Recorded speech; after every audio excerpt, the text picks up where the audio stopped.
বাংলা সাহিত্যের কিছু গল্প দিয়ে সাজানো আমাদের এই channel try creation presented by Bangla সাহিত্যের গল্পের আসর। বিভিন্ন ধরনের গল্প, কবিতা ও ভিডিও দিয়ে সাজানো আমাদের এই চ্যানেল বাংলা সাহিত্যের গল্পের আসর। আমাদের চ্যানেলের গল্প যদি আপনাদের ভালো লেগে থাকে, চ্যানেলটি সাবস্ক্রাইব করুন ও শেয়ার করুন আপনার প্রিয় মানুষজনের কাছে। অবশ্যই আপনার অমূল্য কমেন্ট ও একটি অমূল্য সাবস্ক্রাইব করতে ভুলবেন না যেন। আপনাদের মূল্যবান একটি কমেন্ট ও একটি মূল্যবান সাবস্ক্রাইব আমাদের সাহায্য করবে এগিয়ে নিয়ে যেতে চ্যানেলটিকে আরো ভালো করার জন্য। আজকে আপনাদের জন্য নিয়ে এসেছি একটি রহস্য ও রোমাঞ্চকর গোয়েন্দা কাহিনী, বইয়ের রহস্য।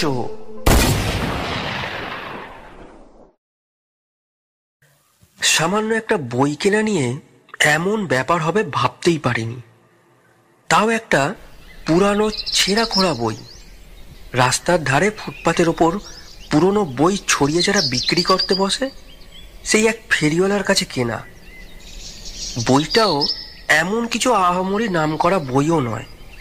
বেশ কয়েক বছর আগে বিলেতে ছায়াছবি হিসেবে যে কাহিনীটা কিছুটা নাম করেছিল, বইটা তারই ছাপানো চিত্রনাট্য মাত্র। চিত্রনাট্যটা অবশ্য বেশ পাকা হাতে লেখা, তাই পড়তে ভালো লাগে। কয়েক বছর আগে ছায়াছবিটা এই কলকাতা শহরেরই একটা নামকরা সিনেমা হলে দেখেছিলাম। এতদিন বাদে হঠাৎ রাস্তার ফুটপাতে ছাপানো চিত্রনাট্যটা পেয়ে তাই সেটা মনে করে কিনে ফেলি। বইটা বেশ সস্তাতেই পেয়েছিলাম। সস্তা পাবার কারণ ছিল অবশ্য।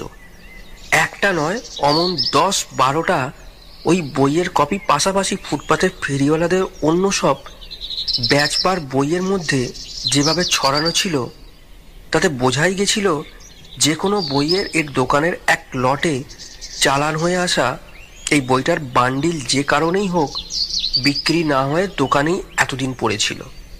এখন হয় দোকানটাই উঠে যাওয়ার দরুন, কিংবা বইটার আর বাজারে নেই বলে ওগুলো পুরনো বইয়ের ফেরিওয়ালাদের হাতে চলে এসেছে। আগেই বলেছি, বইটা এমন কিছু আহামরি দুষ্প্রাপ্য সওদা নয়। তার উপর বিক্রির জন্য পড়েও আছে গাদাখানেক। তাই বেশ সস্তায় সেটা পাওয়া কোনো রকম দাও বলে মনে করা বা কোনো কারণই ছিল না। কিন্তু বইটা কিনে আনার দিন 2 বাদেই সেই রকম একটা সন্দেহের কারণ ঘটায় অবাক হয়ে গেলাম। পুরানো বইটা কিনে এনে আমি তখনই সেটা পড়বার সময় পাইনি। সেরকম একটা দারুণ উৎসাহ যে ছিল তাও নয়। বইটা আমার লেখার টেবিলের ওপর অন্য সব পত্রপত্রিকা আর বইয়ের গাদার মধ্যেই ফেলে রেখে সেটার কথা একরকম ভুলেই গিয়েছিলাম। মনে করিয়ে দিলে বইটা যার কাছ থেকে কিনেছিলাম সেই আবার তারই মতো চেহারা পোশাকের এক পুরনো বইয়ের ব্যাপারী। বই পাড়ার মধ্যে বই রাস্তাটার ধারে কাঠের শেলফে সাজিয়ে আর ফুটপাতে ছড়িয়ে যারা পুরনো বই বেচা কেনা করে থাকে, তাদের প্রত্যেকে আলাদাভাবে চিনব এমন ঘনিষ্ঠতা কারবার তাদের সঙ্গে আমার ছিল না। তবে মাসে 2-1 বার ওই পাড়ায় গিয়ে বই ঘাঁটাঘাটের একটু নেশা আছে বলে ব্যাপারীদের কেউ কেউ কিছুটা মুখ চেনা হয়ে গেছে। সেদিন সকালে বাড়ি থেকে বার হবার সময় গেটের কাছে সেই রকম একজনকে দেখে একটু অবাক হলাম। গেটের কাছেই দাঁড়িয়ে সে আমারই জন্য অপেক্ষা করছিল। আমি বার হতেই এক পা এগিয়ে এসে সেলাম জানিয়ে বললে, আপনার জন্যই দাঁড়িয়ে আছি আজ্ঞে। আমার জন্য দাঁড়িয়ে আছো? তার সম্ভাষণের ধরনে একটু হেসে বললাম, তা আমায় হে সৌভাগ্যের কারণটা তো বুঝতে পারছি না। আজ্ঞে, সেদিন আপনি যে বইটা কিনে এনেছিলেন আমার কাছে, সেটার দাম যা চেয়েছিলে। বইয়ের ব্যাপারীকে একটু অধৈর্যের সঙ্গেই তার কথার মাঝখানে থামিয়ে বললাম, তা তো পুরোটাই দিয়ে এসেছি বলে মনে পড়ছে। না না।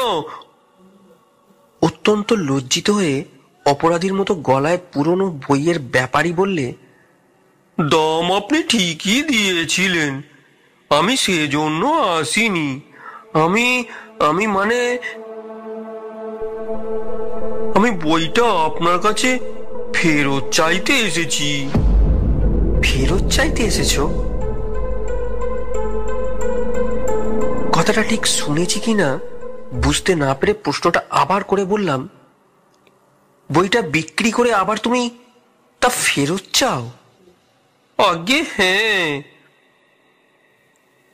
অত্যন্ত অপরাধীর মতো ব্যাপারী অনুনয় করে বললে, ওই বইটার বড় দরকার পড়ে গেছে। আপনি যা দাম দিয়েছেন তা আপনাকে দেবার জন্য এনেছি। যদি বলেন তো তার চেয়ে বেশি কিছুও দিচ্ছি। বইটা শুধু আমাকে ফেরত দিন। এ তো বড় তাজ্জব ব্যাপার।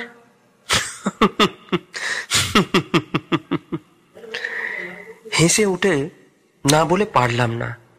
এই দুদিন আগে যে বইটা কিনে এনেছি সেইটাই আবার ফেরত চাইতে এসেছো? তার জন্য আরো বেশি দাম দেবার জন্য তৈরি? আগে লোকটি বেশ একটু কুণ্ঠিত হয়ে জানালে, আপনি পছন্দ করে বইটা কিনেছিলেন, সেইটি আবার ফেরত চাইছি। তাই আপনি যাতে এটা লোকসান বলে না মনে করেন, সেই জন্য দামটা বাড়িয়ে কিনে নিচ্ছ? লোকটার কথায় বাধা দিয়ে নিজেই সেটা শেষ করে দিয়ে বললাম, কিন্তু কিনে নিতে চাইছো কেন সেটাই তো বুঝতে পারছি না। বইটা দারুণ নাম করা কিছু নয়, আর তা যদি হয়ও তাহলেও 7 রাজার ধন 1 মানিক তো নয়। যখন গোটা 10-12টা বই তো সেদিন তোমাদের কজনের কাছাকাছি দোকানে জমা হয়ে থাকতে দেখেছি, তার একটা কিনে নিলেই তো তোমাদের ল্যাটা চুকে যায়। আগে তা যায় কিনা জানি না। লোকটি বিনীতভাবে জানালে, আমাকে আপনার কাছেই এই বইটা কিনে নিতে পাঠিয়েছে। আমার কাছে এই বইটা কিনে নিতে পাঠিয়েছে?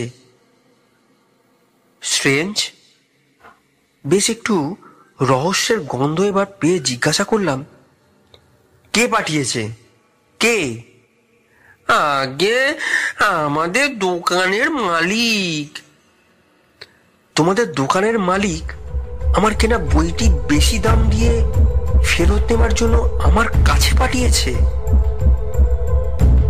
বলতে বলতে মনে যা হলো তা তখনকার মতো মনের মধ্যে রেখে বললাম,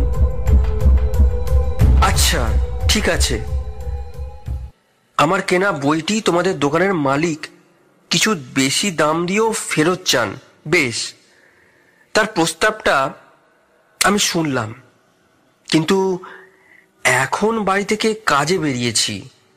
এক্ষুনি তো তোমাদের বইটা খুঁজে বার করে আনার জন্য আবার বাড়িতে ফেরত যেতে পারবো না। তাছাড়া ব্যাপারটা একটু ভেবে দেখার সময়ও তো আমার চাই। তাই বলছি, কাল সকালে এরকম সময়ে এসো, যা ভাববার ভেবে নিয়ে বইটা তখন তোমাদের দিতে পারবো বলে মনে হয়। আগে না বাবু। আমার কথা শেষ হবার আগেই লোকটি যেন কাতরে উঠে বললে, দোহাই আপনার, কাল পর্যন্ত দেরি করবেন না। আমি নেহাত গরিব দুঃখী মানুষ। আজ শুধু হাতে ফিরে গেলে আমার চাকরিটি যাবে। আপনি বরং যা দাম দিয়েছিলেন তার ডবল, না হয় 3 ডবল লাভ নিন। বইটা আজ আমায়। না। বেশ কঠিন স্বরেই ধমক দিয়ে এবার বললাম, তোমার কাছে যা শুনলাম আর বইটার জন্য তোমাদের যা ছটপটানি দেখছি, তাতে এখন আর সেটা কিছুতেই ভালো করে না বুঝে শুনে খোঁজ না নিয়ে ফেরত দিতে পারবো না।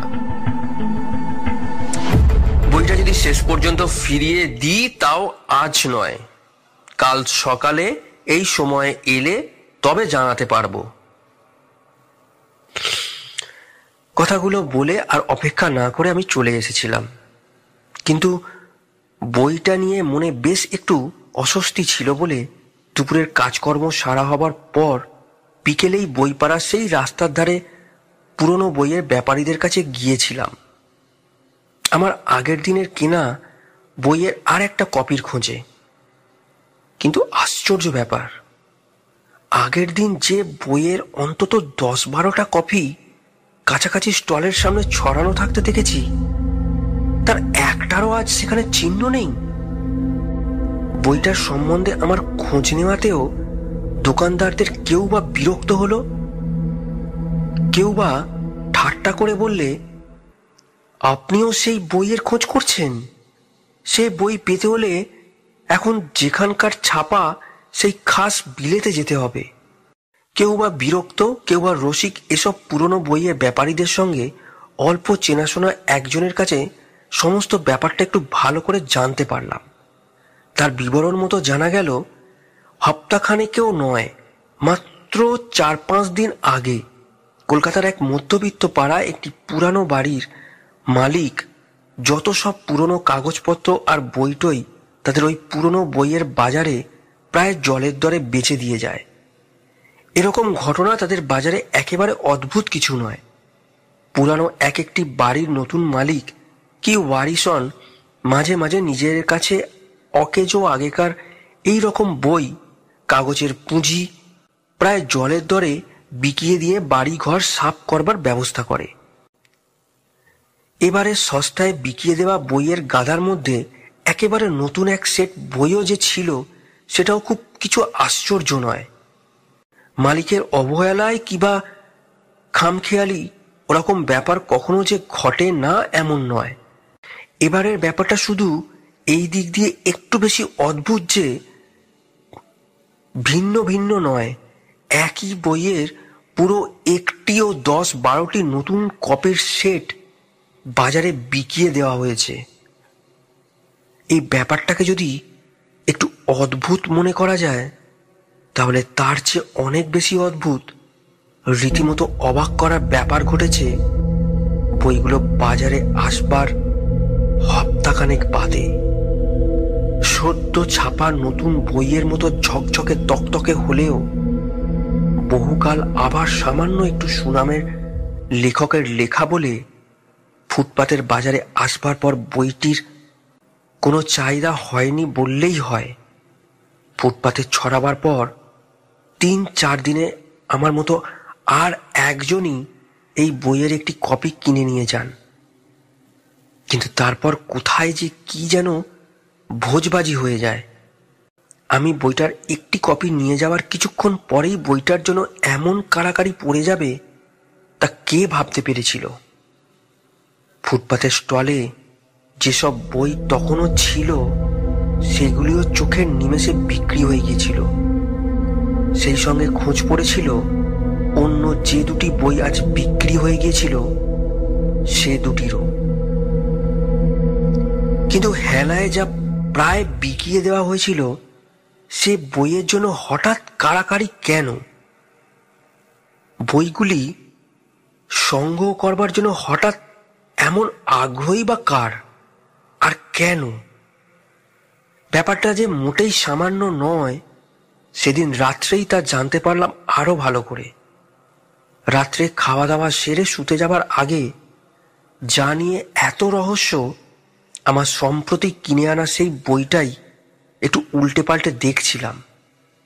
হঠাৎ ফোনটা বেজে উঠল।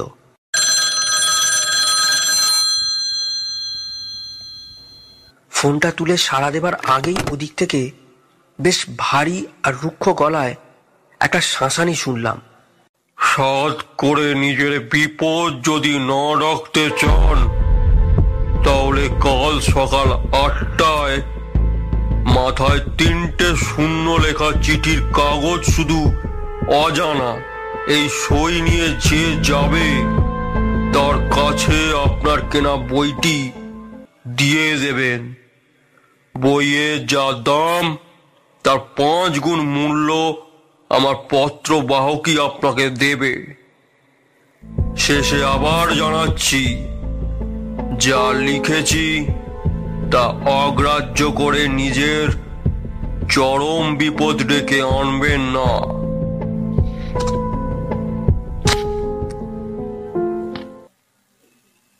এই শাঁসানির উত্তরে কিছু বলতাম কিনা জানি না, কিন্তু সে সুযোগ না দিয়ে ওদিক থেকে ফোনটা নামিয়ে রাখা হলো।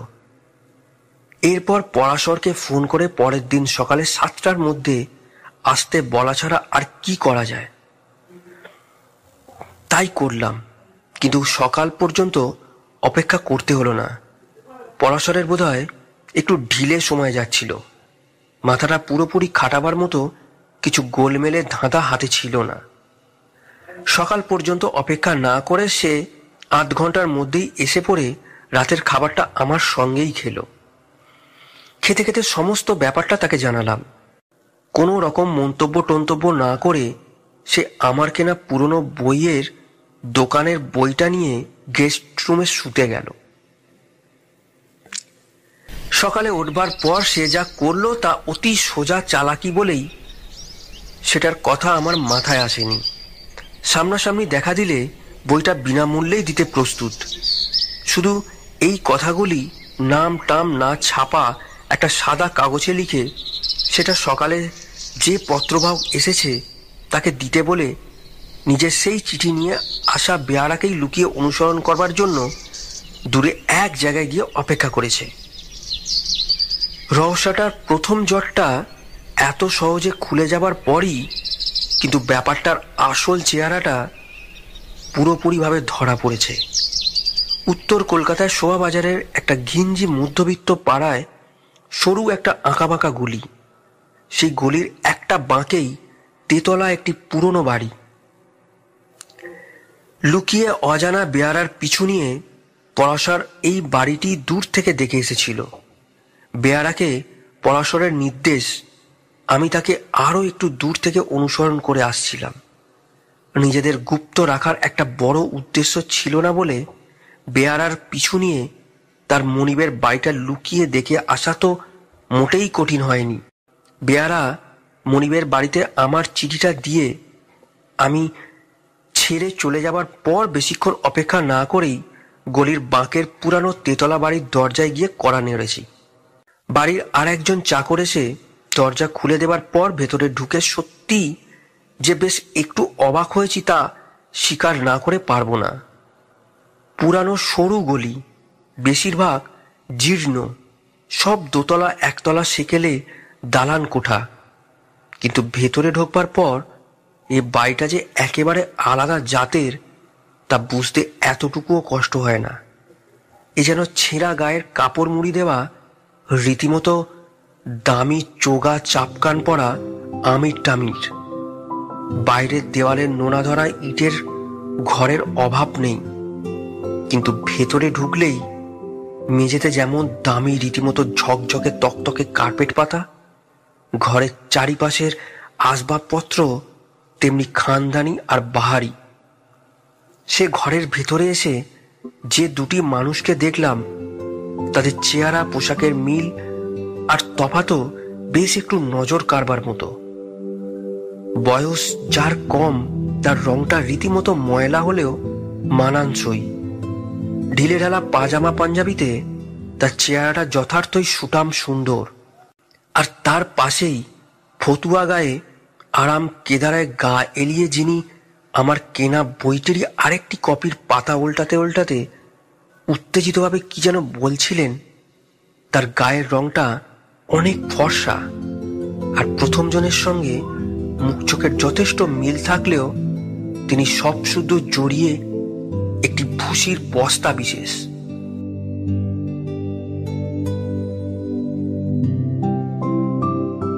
আমাদের ঢুকতে দেখে তিনি বেশ একটু চমকেই আরাম কেদারা সোজা হয়ে উঠে বসে ভ্রুকুটি ভরে আমাদের দিকে চাইলেন। চমকে উঠে ভ্রুকুটি ভরে চাওয়ার কারণ শুধু আমাদের আচমকা প্রবেশই নয়, পরাশরের হাতের বইটাও। পরাশর আমার কেনা বইটাই তার বাড়ানো হাত এগিয়ে ধরে আমার আগে আগে ঘরে ঢুকেছিল। আরাম কেদারার ভদ্রলোক কিছু হয়তো বলতে যাচ্ছিলেন, কিন্তু তা ওর বলা হলো না। তার আগেই তার কাছে পৌঁছে আরাম কেদারার একটা হাতলের ওপর আমার কেনা বইটি রেখে পরাশর সবিনয়ে জানালো, আমাদের কথা আমরা রেখেছি কিনা দেখুন। বেয়ারা টেয়ারার হাতে নয়, নিজেরাই আপনার হাতে বইটা তুলে দিলাম। কিন্তু আপনারা? আরামকেদারার ভদ্রলোক বেশ একটু সস্নিগ্ধভাবে যা বলতে চাইছিলেন আগেই তা অনুমান করে পরাশর এবার বললে, কেমন করে আপনার এ বাড়িটা খুঁজে বার করলাম তাই ভাবছেন তো? কিন্তু এ ভাবনা তো আগুন জ্বালাবার পর ধোঁয়া দেখে অবাক হওয়ার মতো। আপনার পাঠানো বেয়ারার পিছু নিয়েই আপনার ডেরার খোঁজে যে আমরা পেতে পারি, এই সোজা কথাটাই আপনাদের মাথায় আসেনি দেখেই বুঝেছি এসব গোয়েন্দাগিরিটির ব্যাপারে আপনি একেবারেই কচি কাঁচা, অ আ ক খ পড়ুয়া। তা হোক, একদিক দিয়ে তাই ভালো বলে আমাদের প্রস্তাবটা এখন আপনাদের জানাচ্ছি। আপনাদের প্রস্তাব? আরামকেদারার লোকটি এবার একটু সস্নিগ্ধ অসন্তোষের সঙ্গেই আমাদের দিকে চেয়ে বললেন, আপনাদের আবার কি প্রস্তাব আমায় জানাতে এসেছেন? না না মশাই, এই বইয়ের একটা কপি এনে দিয়েছেন, তার জন্য যা লাভ টাভ চান নিয়ে যান। আপনাদের ওসব প্রস্তাব শোনার সময় কি উৎসাহ আমার নেই। সময় আর উৎসাহ যদি না থাকে শুনবেন না। এবার আমাকেই একটু ঝাঁঝালো গলায় বলতে হলো, তবে অযাচিতভাবে কার সাহায্য পাচ্ছিলেন সেইটা একটু জেনে রাখুন। যদি একেবারে ধারধারা গোবিন্দপুরের বাসিন্দা না হন, তাহলে পরাশর বর্মার নামটা বোধহয় শুনেছেন। ইনি সেই পরাশর বর্মা, যিনি নিজে থেকে উৎসাহী হয়ে আপনাদের যা সমস্যা আর যা রহস্য তার একটা মীমাংসার চেষ্টা করতে চাইছেন। পরাশর নামটা শুনে প্রতিক্রিয়াটা কি আর কতখানি হলো তা বোঝবার অবকাশ না দিয়ে পরাশর তাড়াতাড়ি বলে উঠল, না না, ওসব নাম টামের কথা ছাড়ুন মিস্টার চক্রবর্তী। আমি চক্রবর্তী পরাশরের কথার মাঝখানে বেশ একটু অবাক হয়ে বাধা দিয়ে আরামকেদারার ভদ্রলোক বললেন, আমি যে চক্রবর্তী তা জানলে কি করে?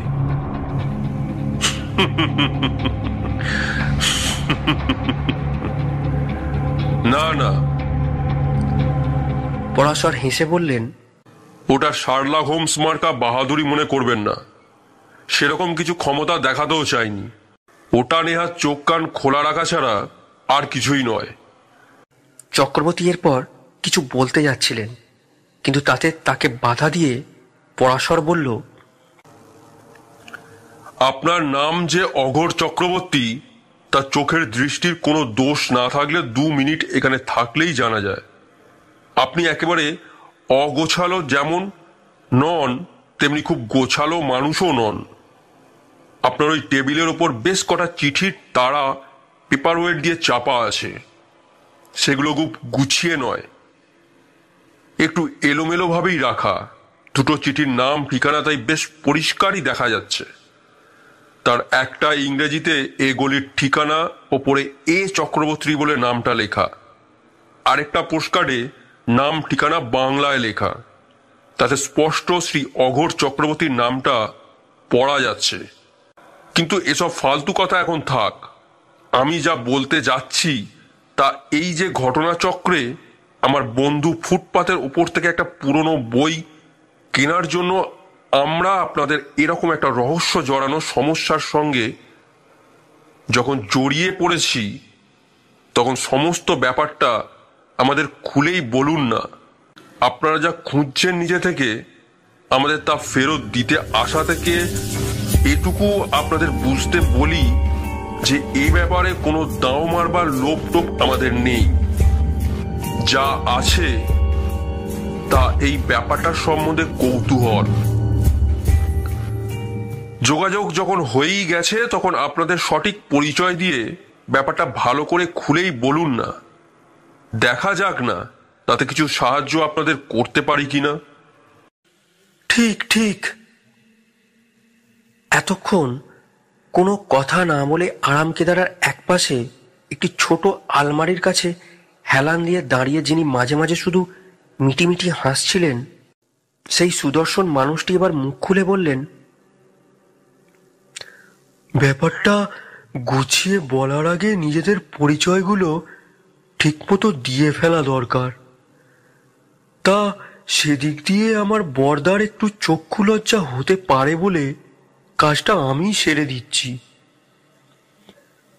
আমার বরদা বলে সম্বোধন করায় আমাদের সম্বন্ধের কিছুটা আভাস এইমাত্রই পেলেন, কিন্তু সেইটাই সব নয়।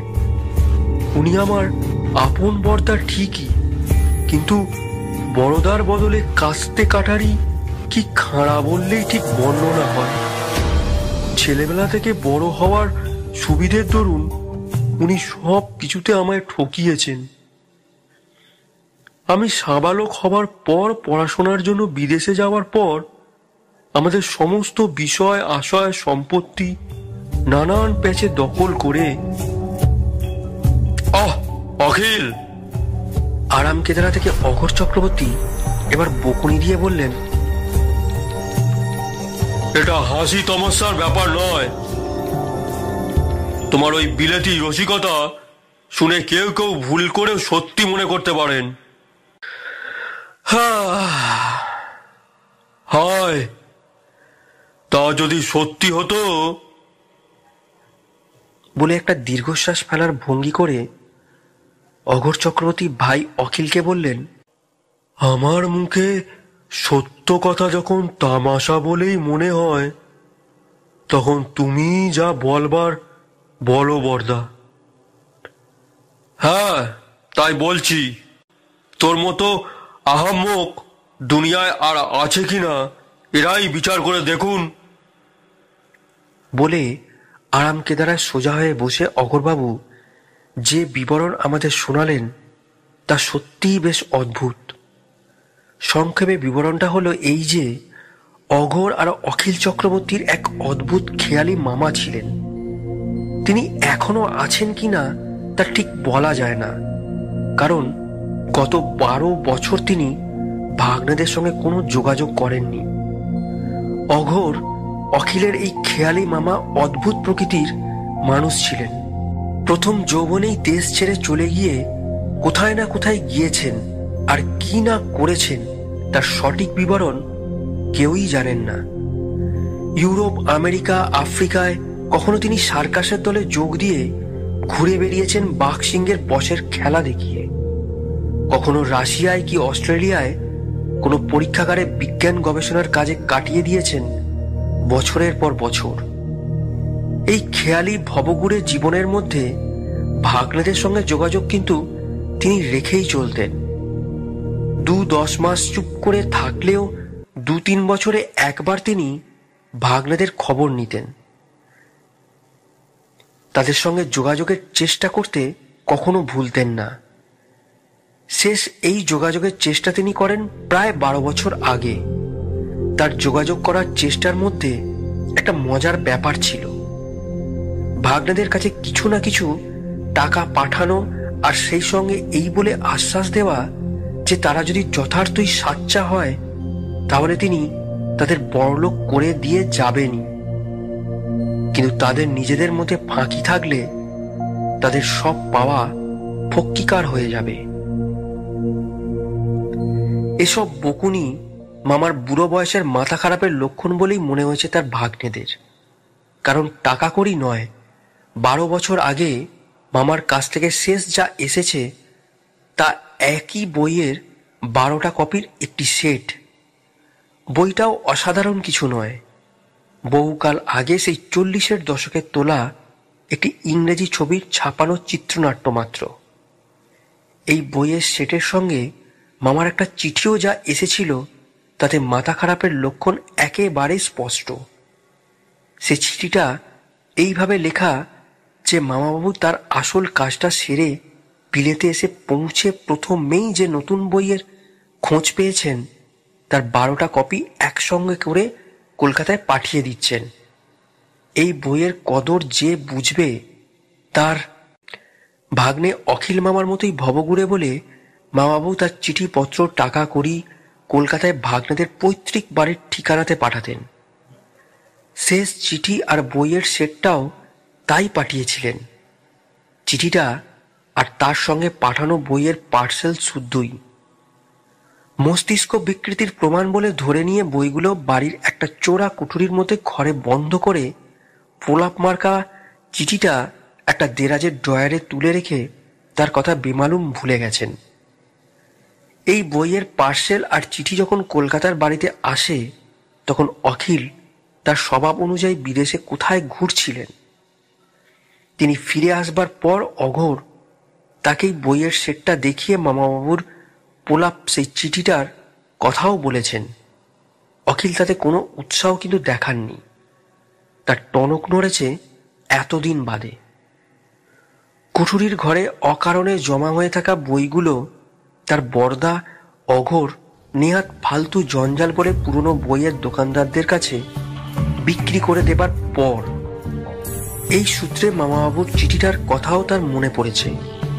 অঘোরকে দিয়ে চিঠিটা বার করে তার কোনো অর্থ বুঝতে না পারলেও হয়তো দোকানিদের কাছে বিক্রি করে দেওয়া বইগুলোর কোনোটার মধ্যে গুপ্ত কিছু হদিশ পাওয়া যেতে পারে মনে করে অস্থির হয়ে তার বিক্রি করে দেওয়া বইগুলো আবার ফিরে পাবার জন্য ছোটাছুটি করেছেন ও করছেন।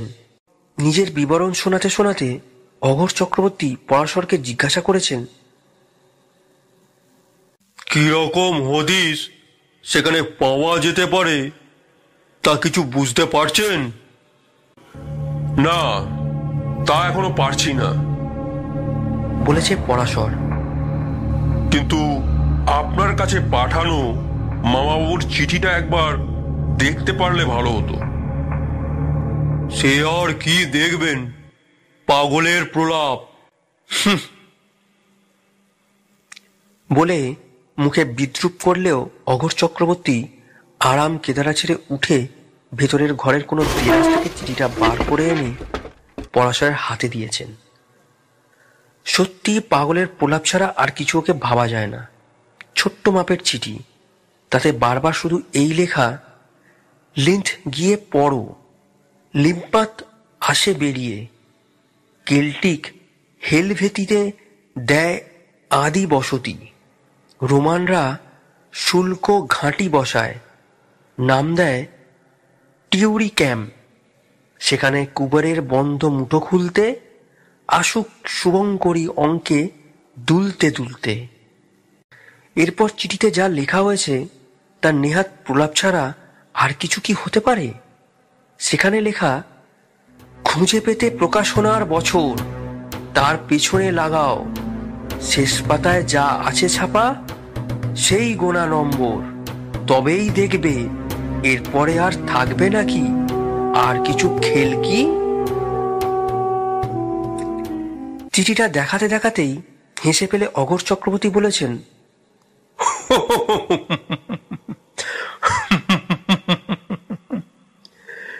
দেখছেন তো, স্রেফ বুড়ো হয়ে ভীমরতি ধরার পরে পাগলের প্রলাপ। চিঠিতে কিছু হবে না, তবে যে দু একটা বই এখনো বাজারে হারিয়ে আছে সেগুলো পেলে হয়তো অন্য হদিশ মিলতেও পারে। সেই আশাই করা যায়। বলে পরাশর আমার সঙ্গে দুই ভাইয়ের কাছে বিদায় নিয়ে চলে এসেছে। রাস্তায় বেরিয়ে একটা ট্যাক্সি নিয়ে বাড়ি ফেরার পথে একটু বিষণ্ণ মনেই পরাশরকে জিজ্ঞাসা করেছি, আচ্ছা, ওই চক্রবর্তীদের মামার ওই চিঠির কথাগুলো তাহলে নেহাত প্রলাপ? সত্যিকারের মানে টানে ওর কিছু হয় না? কে বললে হয় না? পরাশরই হাসি মুখে জোর গলায় বললে, আসবার আগে ছোট ভাই অখিল চক্রবর্তীর মুখটা লক্ষ্য করেছিলে? চোখ দুটো যেন উৎসাহে উত্তেজনায় জ্বলছে। কাল পর্যন্ত ও এদেশে থাকবে কিনা সন্দেহ। তার মানে কোথায় যাবে? অবাক হয়ে জিজ্ঞাসা করলাম। কোথায় আবার? সোজা সুইজারল্যান্ডের জুরিক শহরে। উৎফুল্ল মুখে বলল পরাশর। তার মানে? বিস্ময় বিহ্বলভাবে বললাম, ওই জুরিক শহরের হদিশই ওই চিঠিতে দেওয়া আছে? তাছাড়া আর কি, বলল পরাশর। শুধু জুরিক শহরেরই হদিশ নয়, সেখানকার সুইস ব্যাংকের টাকা জমা এবং তা তোলার যা একমাত্র উপায় সেই গুপ্ত সংখ্যাও বলে দেওয়া আছে ছড়ার ঢঙে। সোনা লিন্থ যেখানে পড়ে আর লিমাথ নদী যেখান থেকে বার হয়ে সে হলো জুরিক হ্রদ। বহু বহু কাল আগে হেলভেতি নামে এক কেল্টিক জাতির শাখা ওখানে বসতি করে। তারপর রোমানরা ওখানে শুল্ক আদায়ের এক ঘাঁটি বসায়, যার নাম ছিল টুরিকম। এরপর সুইজারল্যান্ডের সবচেয়ে ধনী শহর জুরিক সেখানে গড়ে ওঠে। সেখানকার ব্যাংক সারা পৃথিবীর তুলনাহীন। অঘোর আর অখিলের মামা সেই ব্যাংকেই তার টাকা রেখে কাগজপত্রের সঙ্গে ব্যাংকের নিজস্ব সিন্দুক খোলার গুপ্ত সংখ্যা পর্যন্ত এই চিঠিতে এমনভাবে জানিয়ে দিয়ে গেছেন যাতে বড় ভাগ্নে অঘোর, যাকে এ যাবৎ ঠকিয়ে এসেছেন, সেই ছোট ভাগ্নেই যাতে তার গুপ্ত সঞ্চয় পান।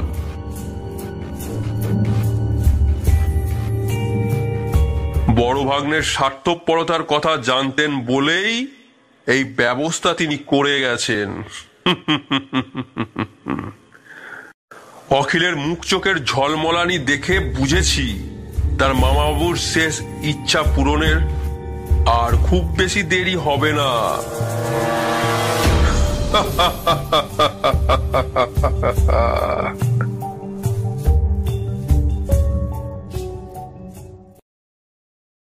এতক্ষণ শুনছিলেন লেখক প্রেমেন্দ্র মিত্রের লেখা একটি রহস্য ও রোমাঞ্চকর গোয়েন্দা কাহিনী, বইয়ের রহস্য।